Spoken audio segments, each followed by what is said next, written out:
तो आज बढ़ेंगे क्वेश्चन नंबर 17। 5 और 3 का क्वेश्चन नंबर 17 है। 1 से 16 तक तो कल हो गया, तो 17वां क्वेश्चन ये है। एक स्कूल के विद्यार्थियों ने वायु प्रदूषण कम करने के लिए स्कूल के अंदर और बाहर पेड़ लगाने के बारे में सोचा। ये निर्णय ले गया कि प्रत्येक कक्षा का प्रत्येक अनुभाग अपनी कक्षा की संख्या के बराबर पेड़ लगाएगा। उदाहरणतः कक्षा 1 का एक अनुभाग 1 पेड़ लगाएगा, कक्षा 2 का एक अनुभाग 2 पेड़ लगाएगा, कक्षा 3 का एक अनुभाग 3 पेड़ लगाएगा इत्यादि। और ऐसा कक्षा 12 तक के लिए चलता रहेगा। प्रत्येक कक्षा के 3 अनुभाग है। इस स्कूल के विद्यार्थी द्वारा लगाए गए कुल पेड़ों की संख्या कितनी होगी? क्या दिया है कि प्रत्येक कक्षा में कितने अनुभाग है? प्रत्येक कक्षा में 3 अनुभाग है। अच्छा, और पहली कक्षा मतलब पहली कक्षा 1 है जो 1 पेड़ लगाएगी। कक्षा 2 है तो 2 कितने पेड़ लगाएगी? 2 कक्षा में 2 पेड़। कौन से? प्रत्येक अनुभाग में। तो जब पहली में 3 अनुभाग है, हर कक्षा में 3 है, तो पहले में क्या होगा? 1 इंटू 3 यानी 3 पेड़। दूसरी कक्षा 3 इंटू मतलब 2 पेड़ है और 3 अनुभाग है ना, तो 6 पेड़। इसी प्रकार तीसरी कक्षा है तो 3 पेड़ लगाएगा 1 अनुभाग, लेकिन अनुभाग कितने हैं? 3, तो 9। इसी प्रकार चौथी कक्षा क्या लगेगी? अनुभाग 3 है और चौथी कक्षा 1 अनुभाग 4 पेड़ लगाएगा। 3 अनुभाग कितने पेड़ लगाएगा? 12।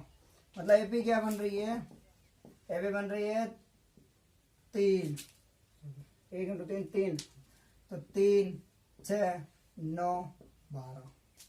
तो यही तो दिया है कि प्रत्येक कक्षा में 3 अनुभाग है और प्रत्येक कक्षा जो कक्षा में उतने पेड़ लगेगी। पहली कक्षा 1 पेड़, दूसरी 2 पेड़, तीसरी 3 पेड़। हर अनुभाग तो पहली कक्षा में 1 पेड़ लगाएगा 1 अनुभाग, तो 3 अनुभाग कितने? 3 पेड़ लगाएगा। अगर दूसरी कक्षा का 1 अनुभाग 2 पेड़ लगा रहा है तो 3 अनुभाग 6, तीसरी में 1 3, तो 3 अनुभाग 9। इसी प्रकार 4 में 12, ऐसे चलती रहेगी। ठीक है, अब मान लो कक्षा 12 का देख लो। टोटल 12 है ना, तो 12 इंटू 3 कितने हैं?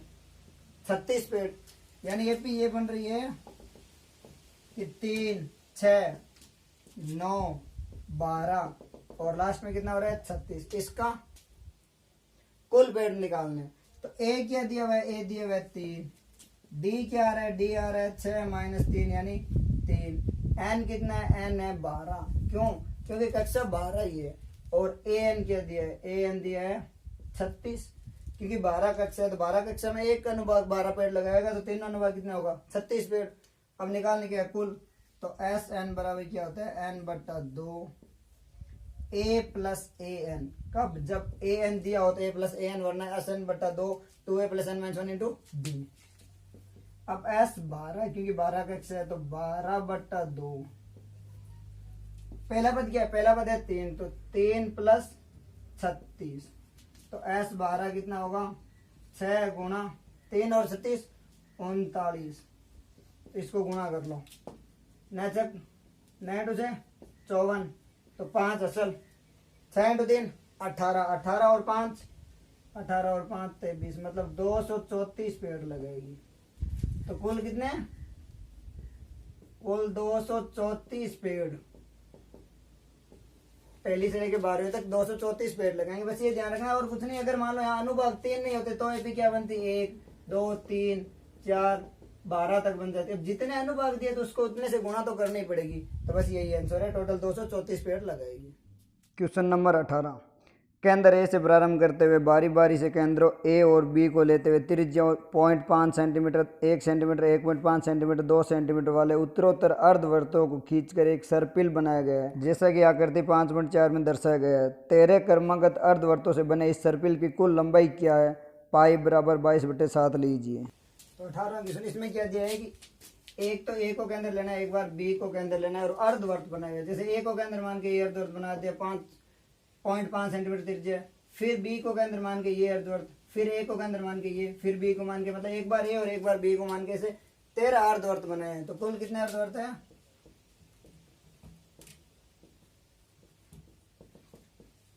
13 है। ठीक है, तो पहले की त्रिज्या कितनी है? R1 है 0.5 सेंटीमीटर, R2 कितनी है? 1 सेंटीमीटर, R3 कितनी है? 1.5 सेंटीमीटर। ऐसे हर बार 0.5 सेंटीमीटर बढ़ा रहे हैं टोटल। और पूछ रहे हैं कि कुल दूरी कितनी है। तो ये क्या होती है? वर्त की परिधि होती है, ये यहाँ से यहाँ तक। अगर ये पूरा होता तो वर्त की परिधि, और आधी है तो क्या होगा? अर्धवर्त की परिधि। और वर्त की परिधि का फॉर्मूला क्या होता है? वर्त की परिधि वर्त की परिधि होती है 2πr। तो अर्धवर्त की परिधि क्या होगी? अर्धवर्त की परिधि होगी भाई पूरे की 2πr होती है तो 2 से भाग दे लो तो 2πr बट्टा 2 यानी πr होती है। और पाई बराबर क्या होता है? 22/7। तो पहला पद क्या होगा? पहला मान लेते हैं 22/7 गुणा r कितना है? 0.5। तो 0.5 लिखो या 1/2 लिख सकता हूं मैं। तो पहला हो जाएगा 11/7। ठीक है। अब दूसरे अर्धवर्त की कितनी होगी? 22/7 इंटू आर क्या है? दूसरे में r2 है 1 तो हो गई 22/7। इसी प्रकार तीसरे के लिए 22/7 इंटू 1.5 को मैं क्या लिख सकता हूँ? 3/2। तो 3/2 3 से 11 यानी 33/7। तो यही हो रही है ना कुल दूरी 11/22/7 और 33/7। तो एपी क्या बन रही है? एपी बन रही है 11/7 22/7 33/7। और कुल कितने हैं? 13 पद है। तो 13 के लिए निकालो चाहे या फिर A13 निकाल लो, कैसे ही कर लेना। तो इसमें ए क्या दिया हुआ है? ए दिया हुआ है 11/7। डी कितना दिया है? डी होता है A2 माइनस A1। A2 कितना है? 22/7 माइनस 11/7 यही है। तो 7 एल्शियम ले लो। 22 माइनस 11 कितना हुआ? 11/7। डी आ गया। और एन कितना है? एन है कुल कितने? 13 अर्धवर्त है। तो कुल दूरी पूछ रहा है। तो एस एन बराबर क्या होता है? n/2। तो n की जगह 13 रख लूं।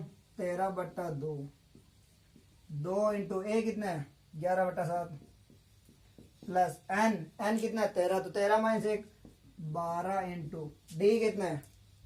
डी अभी आया था 11/7 11/7 हो गया। अब एस 13 बराबर 13/2 गुणा ये कितना होगा? 11/2 तो 22/7 प्लस 11 इंटू 12 कितना होगा? 11 इंटू 12 132। 12 1 12 1 12 और 1 13 तो 132/7 हो गए। अब इनको जोड़ के और निकाल लेते हैं। तो एस 13 कितना होगा? एस 13 होगा 13/2 इंटू 132 तो 2 और 2 4 5 1/7। इसको काट लेते हैं। कितना आएंगे? 7 दूनी 14 1 7 दूनी 14 7 से 77 कट रहे हैं 11 मार्क। तो एस 13 कितना होगा? 13 एकम 13 असल 1 13 और 1 14 तो 143 सेंटीमीटर। तो टोटल दूरी कितनी हो गई? 143 सेंटीमीटर। क्या करना है? बस पहले वर्त की परिधि का फॉर्मूला पता होना चाहिए। पूरी का क्या होता है? 2πr। तो अर्ध का कितना होगा? πr। बस इससे निकाल लिया पहला पद, दूसरा पद और तीसरा पद निकाल लिया। एन है ये अपने पास 13 और डी निकाल लिया। उससे एसएन निकाल सकते हैं। फॉर्मूला रखो और वैल्यू निकालो। इसके जगह चाहो तो वो फॉर्मूला यूज कर सकते हो एसएन वाला n/2 a प्लस an। लेकिन उसके लिए पहले an निकालना पड़ेगा, वो भी निकाल सकते हो। Question number 19। 200 लट्ठों को ढेरी के रूप में इस प्रकार रखा जाता है। सबसे निचली वाली पंक्ति में 20 लट्ठे, उससे अगली पंक्ति में 19 लट्ठे, उससे अगली पंक्ति में 18 लट्ठे इत्यादि। देखिए आकृति 5.5। ये 200 लट्ठे कितनी पंक्तियों में रखे गए हैं तथा सबसे ऊपरी पंक्ति में कितने लट्ठे हैं? तो 19 में क्या दिया है कि एक मतलब लट्ठे रखे हुए हैं। पहले हैं 20, फिर 19, फिर 18, फिर 17। ठीक है।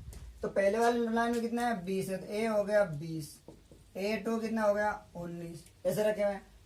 एस एन मतलब कुल कितने दे रखे हैं? 200। तो एस एन हो गए 200। डी क्या होता है? A2 minus A1। तो 19 माइनस 20 कितने में? माइनस का 1। ए है, एस एन है और डी है तो एन निकाल सकते हैं।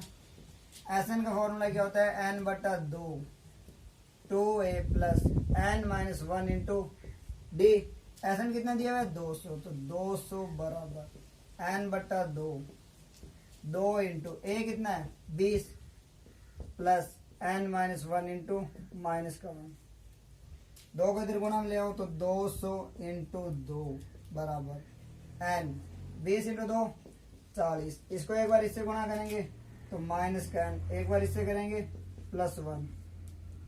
ये कितने में? 400 बराबर 40 और ये कितने में? 41। तो 41 से गुणा करेंगे, ये हो गया 41n माइनस का एन स्क्वायर। अब इसको ले आते हैं इधर, तो एन स्क्वायर ये हो जाएगा माइनस का 41n प्लस के 400 बराबर। अब ये द्विघात समीकरण आ गई, इसको करेंगे गुणनखंड विधि से, चौथे प्रश्नावली में पढ़ा था। तो गुणा करने पर कितने आ रहे हैं 400n स्क्वायर, और जोड़ने घटाने पर माइनस का 41n। मतलब ये दोनों संख्या माइनस की होगी, तभी तो माइनस इंटू माइनस प्लस होगा। 25 और 16, ठीक है। एन स्क्वायर माइनस के 25n माइनस 16n प्लस 400 बराबर 0, क्योंकि 25 और 16 कितने होते हैं 41, और 25 को 16 से गुणा करेंगे तो 400 होते हैं। इसमें ले लेते हैं n कॉमन, क्या बचेगा n माइनस 25। अब इसमें ऐसी संख्या कॉमन लो कि ये n आए, तो माइनस 16 कॉमन लेते हैं, तो n माइनस 25, क्योंकि बीच वाला दोनों सेम बनाएंगे तभी तो अगले स्टेप में कॉमन आएंगे। n माइनस 25 कॉमन ले लेते हैं, यहाँ कितने बचेंगे n माइनस 16 बराबर 0। या तो क्या होगा n माइनस 16 बराबर 0 या n माइनस 25 बराबर 0, क्योंकि दो संख्या दोनों की गुणा 0 तभी हो सकती है जब दोनों में से कोई एक 0 या दोनों 0 हो। तो n बराबर 16 और n बराबर 25, दोनों प्लस में है तो दोनों हो सकते हैं प्लस है। अब n क्या हो सकता है, या तो 16 हो सकता है या n 25 हो सकता है। अब करते हैं चेक, और क्या बचा है ऊपर वाले में कितने हैं, तो an निकालते हैं। an क्या होगा a plus n minus 1 into D, तो पहले निकाल लेते हैं 16, a कितना है 20, तो 20 प्लस 16 के लिए क्या रखेंगे 16 माइनस 1 15, 15 इंटू माइनस का 1, तो a 16 हो गया 20 माइनस 15 यानी 5। अगर 16 पंक्ति होगी तो ऊपर वाले में कितने होंगे 5, मतलब यहाँ पे 5 लट्ठे होंगे। अब अगर 25 पंक्ति हो तो a 25 कितना आएगा a 20 प्लस n कितना है 25, तो 25 माइनस 1 24 इंटू माइनस का 1, तो a 25 आ गया 20 माइनस 24 यानी माइनस का 4। अब ऊपर वाली पंक्ति माइनस की 4 लटे, ये हो नहीं सकता, इसका मतलब n 25 नहीं हो सकता। n कितना होगा 16, यही सही है, 25 नहीं हो सकता, क्योंकि ऊपर वाले माइनस में 4 लटे कैसे हो सकते हैं, वो तो प्लस में होंगे माइनस थोड़े होंगे। तो 16 पंक्ति होगी और ऊपर वाले में 5 लट्ठे, यही आंसर है। क्योंकि n तो प्लस है यहाँ तो सही है, लेकिन ये चेक भी तो करना है ऊपर वाले में कितने हैं, तो माइनस के 4 तो हो ही नहीं सकते ना, कुछ संख्या होगी, तो ये नहीं हो सकता, इसका मतलब ये गलत है, ये सही है। क्वेश्चन नंबर 20, एक आलू दौड़ में प्रारंभिक स्थान पर एक बाल्टी रखी हुई है जो पहला आलू से 5 मीटर की दूरी पर है तथा अन्य आलुओं को एक सीधी रेखा में परस्पर 3 मीटर की दूरी पर रखा गया है। इन रेखा पर 10 आलू रखे गए हैं। देखिए आकृति 5.6।